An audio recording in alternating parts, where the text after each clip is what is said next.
Today I'm going to be sharing my testimony with you. My name is Jaylee and I am the founder of OCO. The reason why I'm sharing my testimony is because I believe that it is so important to let people know where you come from. I think sometimes we get to certain levels of success in our lives and we tend to want to bury and hide what we were and where we came from, when really those experiences and environments, whether good or bad, made who we are, how we look at the world, how we engage in relationships, and so forth. Being a first gen college graduate, being a first gen Christian, technically, as well as being a first gen professional, coming from a low SES background where I grew up in a single home.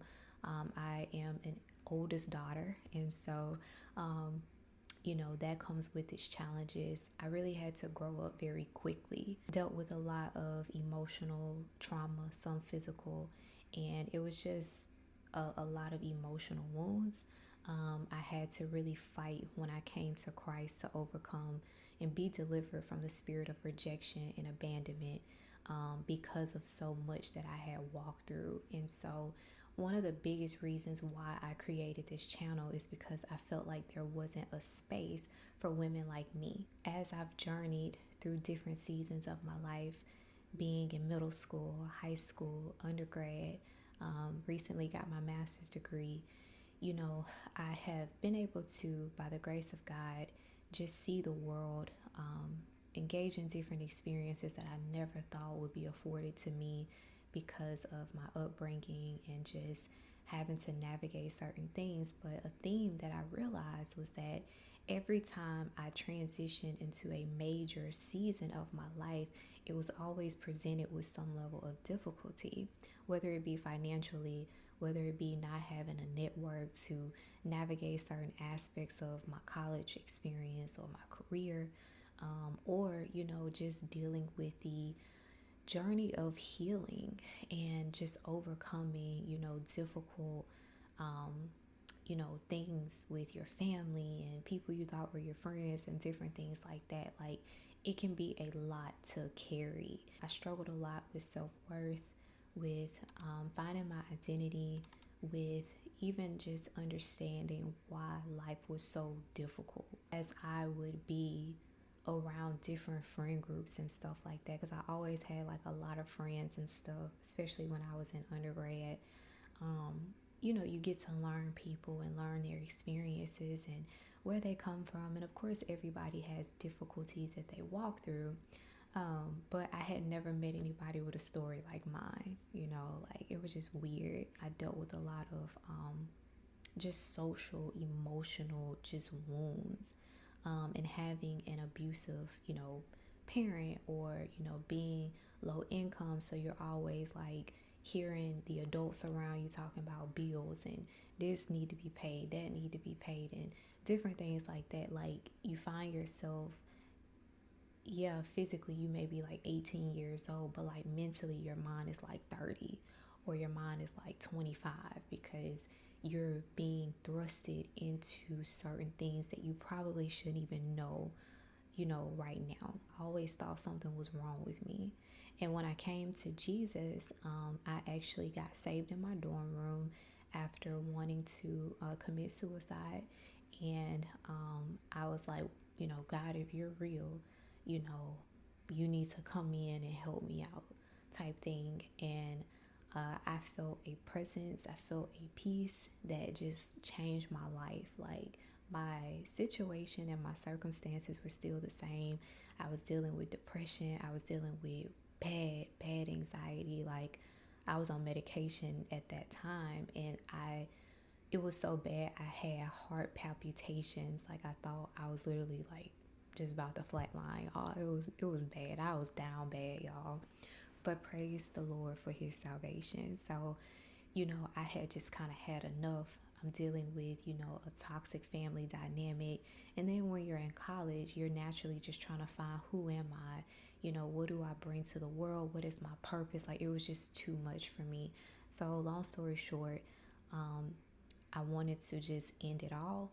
And, I was like, kind of that last resort thing, like, God, if you're real, you know, you need to come in, and I need to feel your presence. And y'all, I felt this peace that to this day, I know it's him, because I still feel that same peace.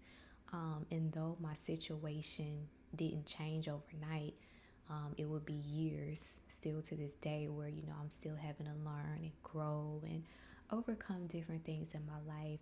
I now know that he's with me, and he's always been with me. When I came to the Lord, I was very curious of God. Very curious. I've always been an inquisitive, woman. And so, I just had a lot of questions. But when it came to my life, I was angry with the Lord. And I was like, why would you give me such a just ghetto life? Like, this person ain't in my life. She in my life, but, she abusive and this, that, and the third. And, we always broke. We never have any money. I'm first gen, trying to navigate college, and I'm seeing everybody around me, their parents are getting them this, that, and the third. And it's just a lot. It was just so many questions that I had for him. And now, as OCO is unfolding, I now understand why I had to walk down such a difficult road, because there are so many other women that go through the same thing, that deal with a lot of the same issues. And it's not about race. It's not about, a lot of the superficial things that we as women sometimes focus on. But it's really about, how do I find God? How do I find my purpose? How do I find my peace when I literally feel like I am fighting for my life? I am fighting to literally just survive the day. And that is something that even in the Christian community or other communities that I've, tried to be a part of, it's like those are testimonies that people don't want to touch, they don't want to talk about, or it's something that they just don't understand. Life has been very difficult even after Christ. I think sometimes people want to give you the highlight points, of their story, and not the low points. And I believe that we overcome by the blood of the Lamb and the word of our testimony. And, as much as I wish I could say life became lilies and rainbows and unicorns for me, there was so much healing and pruning that had to take place in me for me to even be on this camera, to talk to you guys in confidence and really just embrace who I am, because my walk was just so unique and so different. And I'm sure that whoever comes across this video, you're going to understand what I'm saying. Your story matters. If you were abused, if you were raped, if you were bullied, if you dealt with drug abuse, if you dealt with all types of just traumatic events, you have a dysfunctional relationship with your mom or your dad or, your guardian, know that your story is not over. Know that you can make it on the other side, and you will make it on the other side. I love to look at research and case studies and stuff in the realm of social sciences and sociology and things that focus on upward mobility. There is so much research out there that supports a direct link between trauma and upward mobility.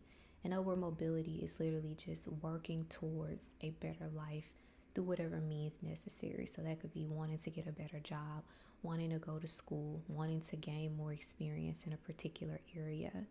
And a lot of the data has shown that if you come from certain demographics, especially when it comes to class and your economic status and different things like that, and when you add on the other layers of, race, your gender, and different things like that, these intersectional identities can really affect the level of success that you may have in society, because essentially the odds are stacked against you. But I'm a believer as a Christian that all things are possible with Christ. Sometimes it does feel like the process is longer. Sometimes it does feel like the process is even harder. But I am here and have created OCO to let you guys know, you young ladies that come across this channel, that there is so much that God has in store for you. in your career, in your finances, in your marriages that may come and will come with your children, and just the things that other people you may feel like have and stuff like that. You can have those things too. There is a process that you must go through. I believe that we must do our part, to want to better ourselves and be empowered, to want to do better, even if that means that we have to go through a season of sacrificing. Our tagline here at OCO is to encourage you, to uplift you, and to inspire you. Encourage is being a community that embraces everyone that comes from all walks of life. Uplifting our sisters is believing that no matter where you came from, no matter what people said about you, you are better and more than what your situation or your upbringing was. Through inspiration, we want you to see other models and case studies of women in the Bible, women in modern day society that have beat many odds and overcome many obstacles that may have come their way, so that you can glean from someone that may be in your industry, that may be, kind of someone that you just feel a personal connection to let you know that, yeah, you may be right here in this particular moment, but if you keep going, if you keep pushing, if you remain faithful, you'll be right here in the end.